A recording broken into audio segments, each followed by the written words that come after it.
Hello friends, welcome to my channel Elena beauty salon and spa tips and টিক্সের তরফ থেকে রিতা চ্যাটার্জি আপনাদের কাছে হাজির। শুভ নববর্ষের প্রীতি ও শুভেচ্ছা সকলকে জানাই। ভালো থাকুন, সুস্থ থাকুন, নতুন বছরকে আমরা উপভোগ করি, এটাই আমার কামনা। বাংলার নতুন বছর মানে আমাদের কাছে একটা আলাদা রকমের টাচ দেয়, বৈশাখের ছোঁয়া, তাই না? তো এখানে অনেক রকমের কোশ্চেন আসে আমার কাছে, আমার ভালো লাগে সমস্ত এগুলো ডিসকাস করতে। আমার কাছে একটা খুব ভালো কোশ্চেন এসছে, অনেকেই আমাকে প্রশ্ন করছেন যে ম্যাম, আমাদের এই যে আনওয়ান্টেড হেয়ার যেটা রয়েছে, যেই মানে হেয়ারগুলো মেয়েদের কাছে উপযুক্ত নয়, কাম্য নয়, অথচ সেগুলো হচ্ছে, এগুলো থেকে আমি ঘরোয়া উপায় কী করে রেমেডি পাবো? কারণ ডক্টরের কাছে আমরা হরমোনাল ব্যালেন্সের জন্য আমরা মেডিসিন নিচ্ছি, বা তাও সেরকম কিছু হচ্ছে না, বা তার থেকে অনেক কিছু সাইড এফেক্টও বেরিয়ে যাচ্ছে। আমার হচ্ছে অনেক সময় গলার টোন চেঞ্জ হয়ে গেছে, আমারই ক্লায়েন্টের এরকম হয়েছে।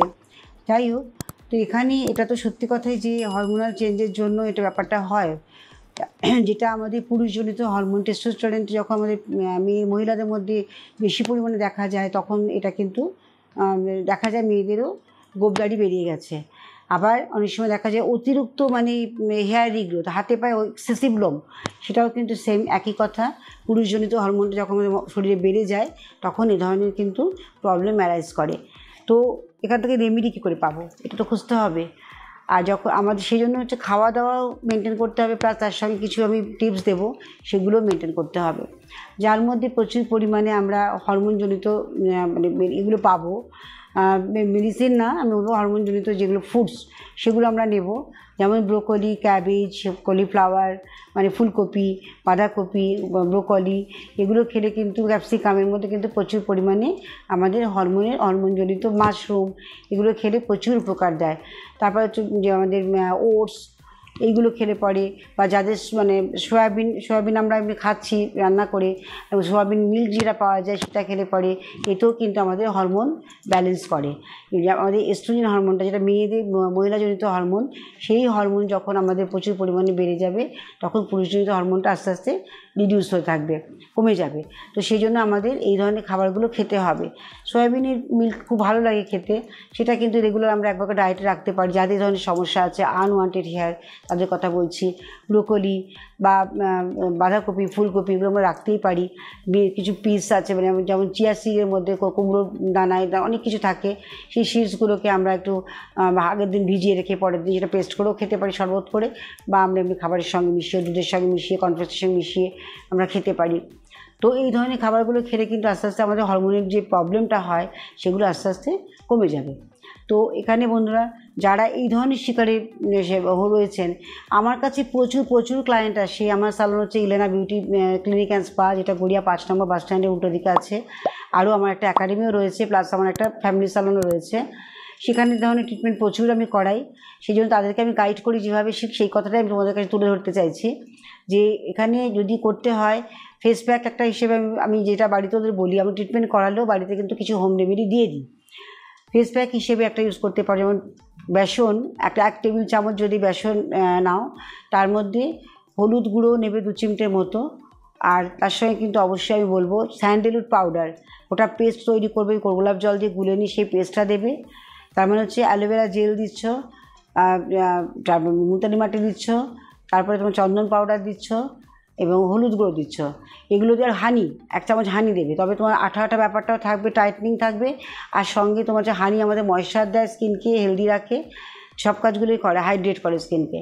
তাহলে হানি দিচ্ছি, বেসন দিচ্ছি, একটু অ্যালোভেরা জেল দিচ্ছি, আর তার সঙ্গে যাদের খুব সেন্সিটিভ স্কিন তাদের জন্য আমি বলছি অ্যালোভেরা জেল দেবে, হলুদ পাউডার দেবে, আর স্যান্ডেলউড পাউডার দেবে।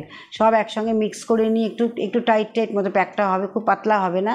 এটা পুরো মুখে লাগিয়ে, যেখানে এইসব জায়গাগুলো পুরো ফেশিয়াল হেয়ার যে থাকে, পুরোটাই লাগাতে হবে, আপার লিপ পর্যন্ত লাগিয়ে অন্তত 15 থেকে 20 মিনিট, 25 মিনিট রাখবে।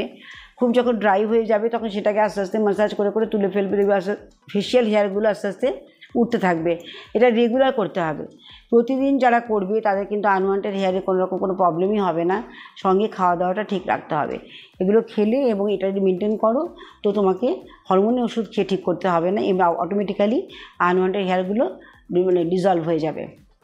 প্রতিদিন। আর এটা কী হবে, যেগুলো আমাদের হয় কি রেগুলারলি ওই ভ্যাকসিন, শেভিং যাই করুক না কেন, অনেক কিছু করছে, করে এগুলোকে হার্ড করে দিচ্ছে, পুরো মানে ছেলেদের মতো শক্ত একটা মানে হয়ে যায় হেয়ারগুলো, সেগুলো তো হবেই না, বরং এগুলো কমপ্লিটলি কিওর হয়ে যাবে। তাহলে বন্ধুরা, আমি যে প্যাকটা বললাম নিশ্চয়ই মনের মতো হয়েছে। যারা এই ধরনের প্রবলেম ফেস করছেন তাদের কথা বলছি, তারা কিন্তু প্রতিদিন একদম রুটিনের মধ্যে রেখে দিন, আমরা প্রতিদিন এটা দিয়ে মুখটাকে ক্লিন করব। আনওয়ান্টেড হেয়ার যেখানে সেই জায়গাটুকু শুধু লাগানো হবে, ড্রাই হবে, ম্যাসাজ করে তুলে ফেলে প্লেন জল দিয়ে ধুয়ে নেবেন। তারপর যদি টান টান লাগে বা ড্রাই লাগে তাহলে একটু ময়েশ্চারাইজার লাগিয়ে নেবেন, অসুবিধা নেই কিছু। এটা কন্টিনিউ করুন, দেখুন কীরকম রেজাল্ট পান। পরে আমাকে নিশ্চয়ই কমেন্টস করে জানাবেন যে ম্যাম ভালো লেগেছে বা উপকার পেয়েছি। কিন্তু এভরিডে এটা ইউজ করতে হবে। যদি এভরিডে ইউজ করা যায় তাহলে ডেফিনেটলি এই হেয়ার মানে রিমুভ হবেই হবে। 1 নম্বর। আর একটা টিপস দিচ্ছি, সেটা হচ্ছে চিনি।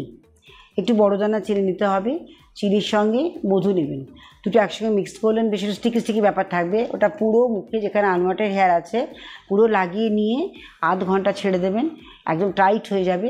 তখন হালকা হালকা করে প্লেন জল দিয়ে, যদি মনে হয় প্লেন জলে উঠছে না, হালকা উষ্ণ গরম জল দিয়ে ম্যাসাজ করে তুলে ফেলবেন। এটাও করলে ওই চিনিটা যতক্ষণ গলবে ততক্ষণ যদি আপনি রাবিং করেন ওটা দিয়ে, তো অটোমেটিক্যালি আপনার হেয়ারগুলো কিন্তু আস্তে আস্তে লুজ হয়ে যাবে আর হেয়ার পড়তে থাকবে। তখন সেইভাবে কিন্তু হেয়ারগুলোর গ্রোথ হবে না, আস্তে আস্তে স্লোলি এটা কমে যাবে। আর যেটা আমাদের সমস্যা হচ্ছে যে হরমোনজনিত ব্যাপার, যেহেতু হরমোনজনিত ব্যাপারে আমি বলছি মেডিকেশন বন্ধ করতে না। মেডিসিন যদি খেয়ে থাকেন আপনারা, ওটা খান, সাইড বাই সাইড এটাকেও করতে থাকুন। দেখুন আপনার আস্তে আস্তে যখন হালকা হয়ে যাবে মেডিসিন আপনি অফ করে দেবেন, কোনো অসুবিধা নেই। কারণ হরমোনের ওষুধ দীর্ঘদিন খাওয়াটাও তো ঠিক না, তাই না? আমরা হয়তো নিরুপায় হয়ে খাই, উপায় থাকে না, করতে হয়। কিন্তু হোম রেমেডি একটু যদি কষ্ট করে করতে পারেন তো এর থেকে উপকার কিছু তো হয় না। এটা একদম মানে হার্বাল ন্যাচারাল ওয়েতে আপনি আনওয়ান্টেড হেয়ারটাকে রিমুভ করছেন। এটা কন্টিনিউ করুন। হাতেও দিতে পারেন, যাদের হাতে পায়ে অতিরিক্ত লোম হয়েছে তাদের ক্ষেত্রে বলছি, তারা কিন্তু হাতে পায়েও এই প্যাকটাকে লাগিয়ে রিমুভ করতে পারেন। বড় দানার চিনি নিয়ে মধু দিয়ে পায়ে লাগিয়ে ওটাকে ভালো করে রাব করতে থাকবেন, করতে করতে করতে করতে তারপরে দেখবেন বেশ চিনিটা গলে গেছে। তারপর ওটাকে ছেড়ে দেবেন, ছেড়ে দিলে পরে ওটা টাইট হয়ে একদম আটকে থাকবে স্কিনের সঙ্গে, তখন জল দিয়ে ম্যাসাজ করে ধুয়ে ফেলবেন, ফেলে ময়েশ্চারাইজার বা বডি লোশন লাগিয়ে নেবেন। এটা কন্টিনিউ করুন, দেখবেন উপকার পাবেন 100%। আর ফিডব্যাক তো নিশ্চয়ই পাবো যে ম্যাম উপকার হয়েছে। আর আমার ক্লায়েন্টদেরকে দিয়ে যদি তারা উপকার পায়, আমি একটা কথা বারবার বলি, যতক্ষণ আমার নিজস্ব কনফিডেন্স না আসে আমি কাউকে শেয়ার করি না। তো এটা আমি দেখেছি উপকার হয়েছে, কিন্তু পেশেন্স রাখতে হবে। 1-2 দিনে হবে না, মিনিমাম 1 মান্থ করুন, তারপরে আপনি আমাকে রেজাল্ট বলবেন যে কমেছে কি কমেনি। ভালো থাকবেন। আমার মনে হচ্ছে এই ভিডিওটা যাদের এই ধরনের সমস্যা আমি দেখেছি ভীষণ, তারা কিন্তু একটা মানে ফ্রাস্ট্রেশনে ভোগে। যে আমরা মানে অনেক সময় দেখেছি আমি স্কুলের প্রফেসর, কলেজের প্রফেসর, স্কুলের টিচার, এদের ক্ষেত্রে মানে ভীষণ বাজে ব্যাপার হয়। স্কুলে পড়াচ্ছেন তারা কিন্তু অনেকভাবে মানে ইপটিচিংয়ের শিকার হয়ে থাকে। তো সেখানে সেই জায়গাগুলোকে আমি নিজে চোখে দেখেছি, নিজে ফেস করেছি, সেই কারণেই বলা। এখান থেকে ভয় পাওয়ার কিছু নেই, লজ্জা পাওয়ার কিছু নেই। এই ধরনের সমস্যা হতেই পারে, তার থেকে আমরা কী করে মুক্তি পাবো তার উপায় খুঁজতে হবে। সেই কারণে কিন্তু বন্ধুরা আপনাদের জন্য আমি চিন্তা করে আজকে ভিডিওটি করা। ভিডিওটি খুব ভালো করে দেখবেন, কী বলতে চাইছি আমি, কী করলে উপকারটা পাবেন সেটা জানবেন। যাদের এই সমস্যা আছে তারা করতে থাকুন। 1 মাস পরে আপনারা আমাকে কমেন্টস করে জানাবেন কেমন আছেন, কতটা উপকার পেয়েছেন, তার জন্য কিন্তু ওয়েট করবো। যদি ভিডিওটি ভালো লেগে থাকে আপনাদের, আশা করি উপকারে লাগবে, ভালো নিশ্চয়ই লাগবে, তাহলে কিন্তু প্রচুর পরিমাণে শেয়ার করুন। ভালো থাকুন, সুস্থ থাকুন, কমেন্টস করুন, লাইক করুন, আর সাবস্ক্রাইব করতে কিন্তু অবশ্যই ভুলবেন না। স্কিপ করে যাবেন না প্লিজ, সবটা শুনবেন, তারপরে আপনারা কিন্তু ইউজ করবেন, তাহলে আপনারাই বেনিফিটেড হবে, এটাই আমার কামনা। Thank you so much. আজকের মতো শেষ করছি, দেখা হচ্ছে নেক্সট ভিডিওতে। ভালো থাকবেন।